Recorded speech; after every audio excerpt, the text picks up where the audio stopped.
अमेरिकेच्या फ्लोरिडामध्ये तुफान पाऊस सध्या सुरू आहे। रस्त्यांच्या अक्षरशः नद्या झालेल्या आहेत। सगळीकडे पाणीच पाणी साचलेलं आहे। गाड्या देखील वाहून गेलेल्या आहेत। फ्लोरिडातल्या वर्ल्ड कपच्या 3 सामन्यांवर त्यामुळे आता गंडांतर येईल की काय अशी चिन्ह दिसत आहेत। भारत विरुद्ध कॅनडा, अमेरिका विरुद्ध आयर्लंड या सामन्यांवर गंडांतर येण्याची शक्यता आहे। तर पाकिस्तान विरुद्ध आयर्लंड हा सामना देखील वाहून जाणार आहे की काय अशी शक्यता सध्या वर्तवली जाते।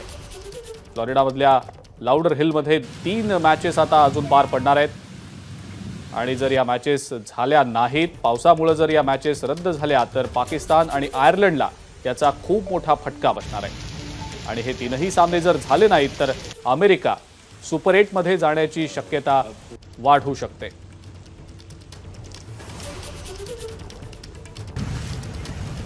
फ्लोरिडामधली ही दृश्य आपण सध्या पाहतो आहोत। तुफान पाऊस फ्लोरिडामध्ये पडलेला आहे आणि या पावसामुळे इथल्या जनजीवनावर देखील मोठा परिणाम झाल्याचा आपण पाहतो आहोत। लोकांच्या घरांमध्ये पाणी शिरलेलं आहे।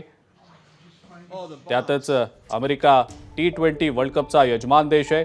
फ्लोरिडामध्ये 3 मॅचेस होऊ घातलेल्या आहेत। या पावसाचा परिणाम या 3ही मॅचेसवर होऊ शकतो अशीच सध्याची स्थिती आहे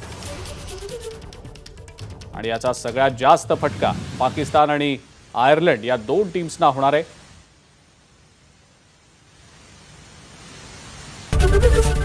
एबीपी माझा, उघडा डोळे बघा नीट।